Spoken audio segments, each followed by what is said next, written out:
Mack once again sees his future with the Chargers, albeit 1 year at a time. A Rams cornerback retires, and your guess is as good as mine where the weak link in the Dodger lineup is. Good morning. I'm James. And this is your daily dose of sports and snark for the greatest sports city in the world, Los Angeles.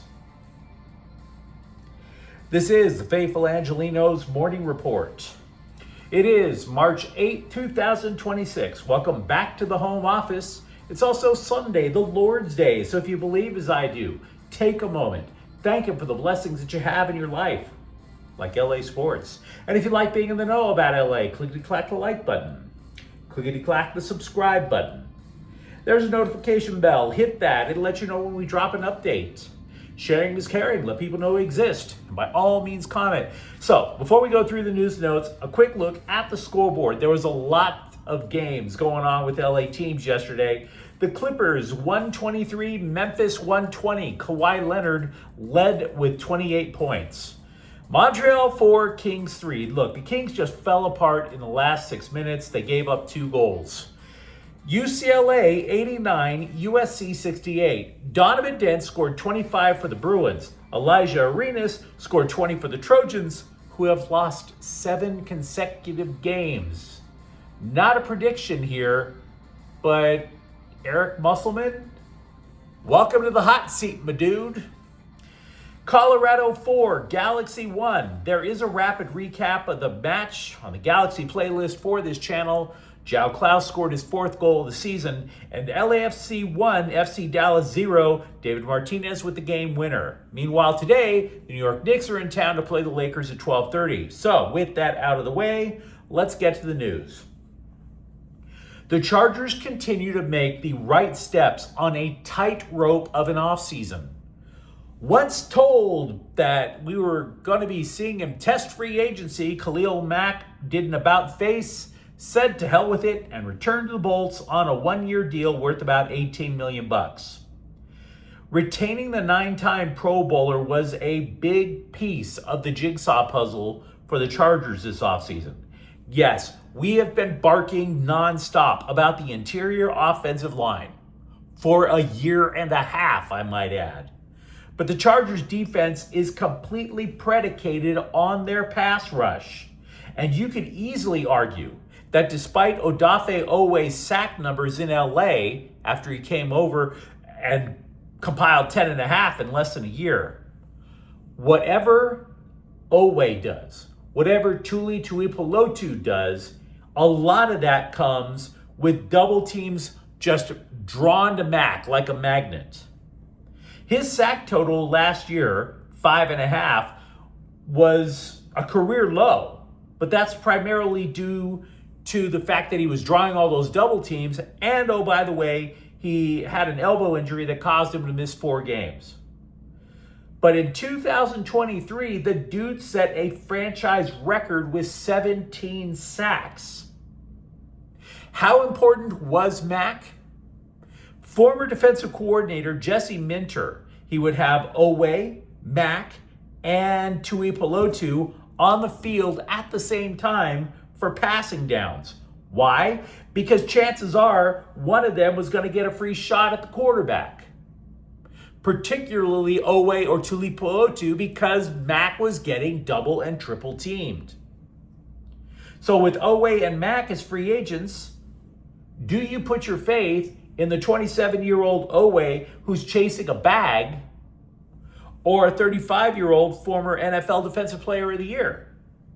So I see the logic behind which one the Bolts chose.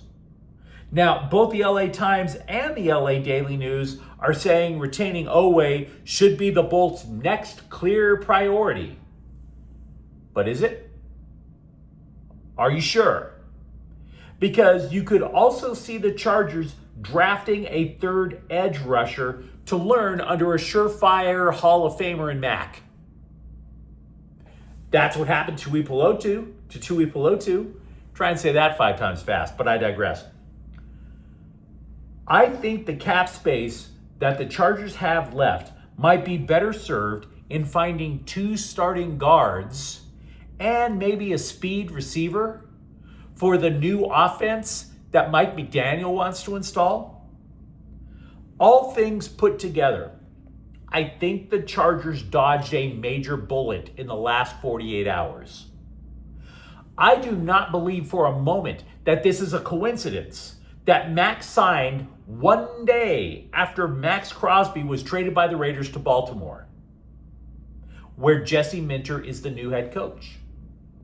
For all of Mack's greatness, he has never won a playoff game, right? Couldn't you see him saying, well, wait a minute.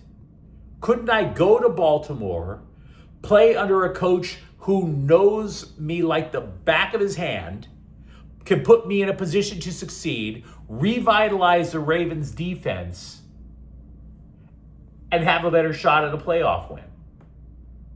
That's a distinct argument to make, because that dude is desperate for a playoff win. He has said that if he had retired without at least winning one playoff game, he'd be furious at himself. Kind of like the 40-year-old virgin. Winning a playoff game is like holding a bag of sand. So if you're a Charger fan, let me know how stoked you are. Khalil Mack, back in powder blue. Meanwhile, with the Rams, I'm guessing that this was said in a much nicer tone. But at some point in the last couple of days, Darius Williams looked at the Rams front office and said, "You can't cut me, I quit." Williams was a candidate to be released because there's not much of a market for 32-year-old cornerbacks making $8 million. So he instead retired on Saturday. Williams was a starter who played much of his career with the Rams, but last season, his playing time got cut drastically and he barely played half the snaps. And oh, by the way, that is for a defense that relies a lot on dime coverage. 6 defensive backs on the field, and Williams goes from starter to 7th? Really? Now, having said that, he should be remembered fondly by Rams fans anyway.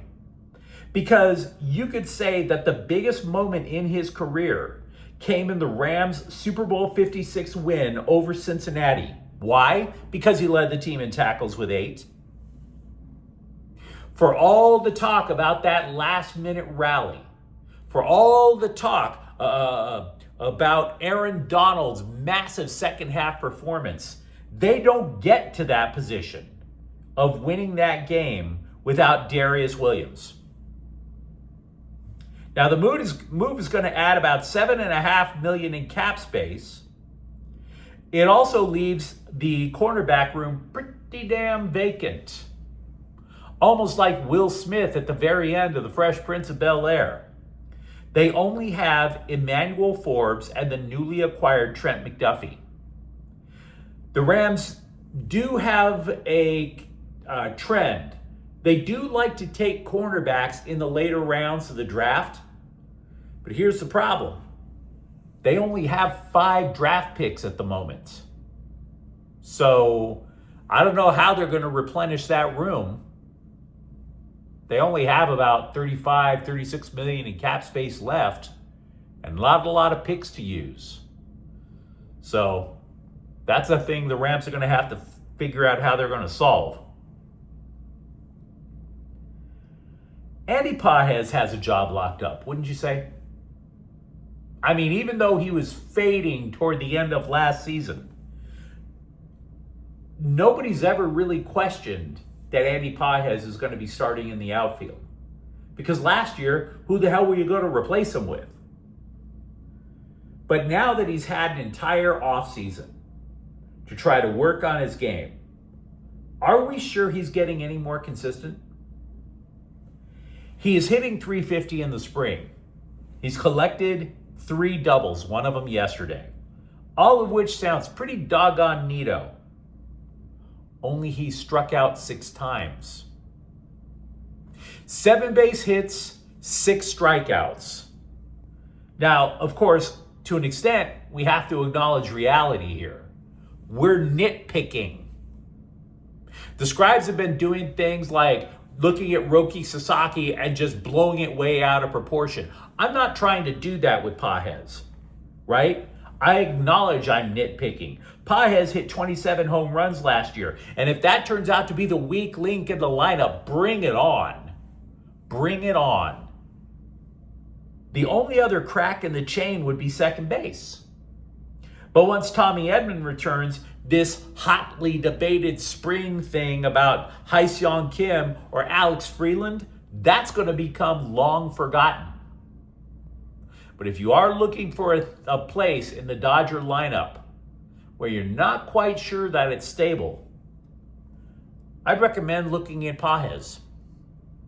But you let me know what you think in the comments thread. Talk to me if you're a Chargers fan, how excited you are that your team will have a pass rush again.